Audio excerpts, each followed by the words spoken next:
So the power delivered by the alternator. So the power delivered, in practice, you are going to form the power grid. Power grid now, wherever you have many sources, the sources will be connected to the grid. So அங்க வர voltage எல்லாமே add ஆயிட்டே இருக்கும். From there, it is given to the states and other subscribers.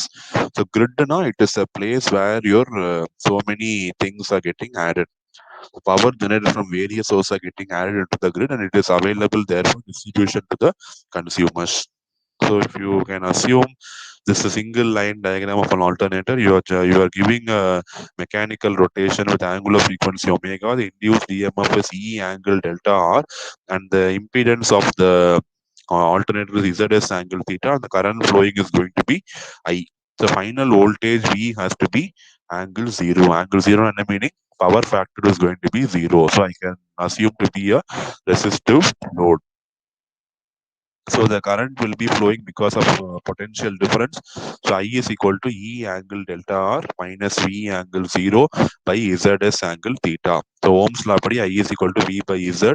V is going to be here. I have two voltages and current is flowing this way. So E minus V divided by Z. Kirchhoff's just like your nodal analysis பண்ணுவோம்ல same logic.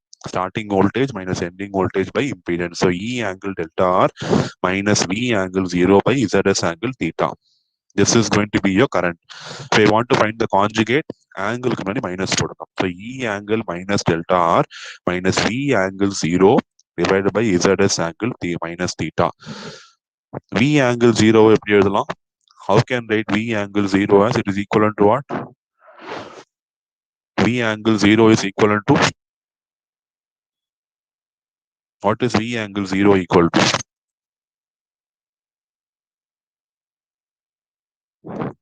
V angle 0 na என்ன meaning? இல்ல E angle delta R na என்ன meaning? It is E cos theta R plus J E sin theta R. So V angle 0 na என்ன meaning? V cos 0 plus JV sin 0. Cos 0 is 1, sin 0 is 0. So it is going to be V. V angle 0 is nothing but V. So now we are going to find the complex power developed. So for the complex power is V into I conjugate. When you're dealing with AC, you have to conjugate either voltage or current. So here the current is complex, so I'm going to use V into I conjugate. So V is V angle 0 into I conjugate. You have this term, substitute this term here and multiply each term. So E into V is E. Multiply பண்ணும்போது angle add பண்ணும். 0 minus theta R is theta.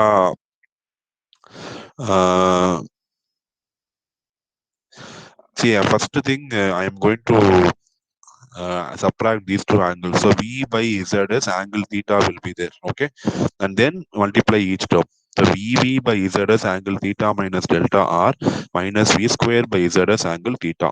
So this is the complex power you get. And definitely the real power is going to be, and convert this angle into cos. So real power is going to be EV by Z as cos this angle minus V square by Z as cos this angle. And the reactive power is going to be EV by Z as sin this angle minus V square by Z as sin this angle. So we have got the real power and reactive power available in the generator. Any doubt in this derivation? It's very simple. We are just playing with complex numbers, nothing else.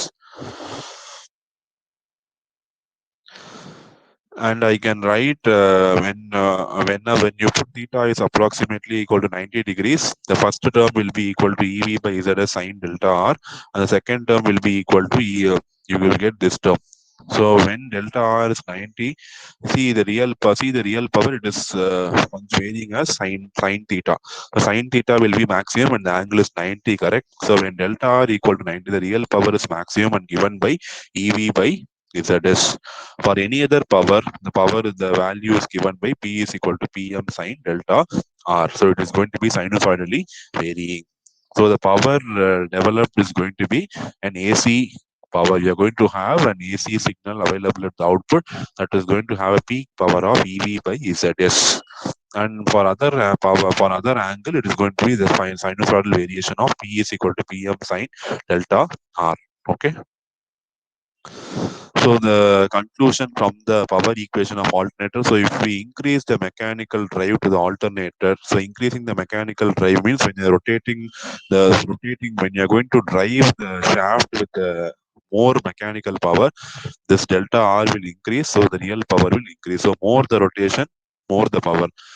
More forceful the rotation, more the power. So definitely the real power is going to increase, and the reactive power can be controlled by controlling the current IF.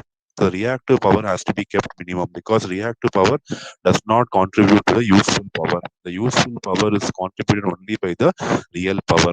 So we have two things here. One is real power and reactive power. Real power we have seen it is sinusoidal and it attains maximum and delta R is 90. But reactive power it has to be kept minimum. So based on the current IF, we are going to have three conditions. So one is for very low value of IF, the reactive power is negative. So negative means it is going to absorb power from the source. This condition is called as under excited. See, power is positive means I'm going to supply power. Power is negative means I'm going to absorb power. So when the value of IF is very, very less, they say that the the reactive power when the first term is less than the second term, then the reactive power will be negative. The reactive power is negative means it is going to absorb power, so which means that your system is going to be under excited. It is called as under excited. This condition is called as under excited. So when this terms is equal and when these two terms are equal, the reactive power is going to be zero. When the reactive power is going to be zero, the generator delivers only real power and the power factor is going to be unity. Unity means it is going to function like a resistor. It is called as normally excited generator. So when the second last case, when the first term is greater than the second term, the reactive power will be positive. So the alternator delivers reactive power to the infinite, but the reactive power is going to be dominant, and this condition is called as overexcited. So the condition where your alternator should be always operated is going to be normally excited. Normally excited mode la thaan it is going to have unity power factor. Unity power factor means full real power, no reactive power. And only one component has unity power factor, it is going to be a resistor. So only when the second case your generator works like a resistor. Matta case la either it is going to absorb the power or it is going to deliver reactive power to your load, which is going to be wastage of power. Reactive power indale is wastage of power. So reactive power is not a useful power. So we want only real power to be delivered. Third case also real power is delivered, but reactive power is also delivered. So you deliver பண்ண power எல்லாமே absorb பண்ணிட்டே இருந்தீங்கன்னா effective power delivered is going to be less. So we should ensure that we should operate our device in the second case. Second case means normally excited case and not in under excited and over excited case.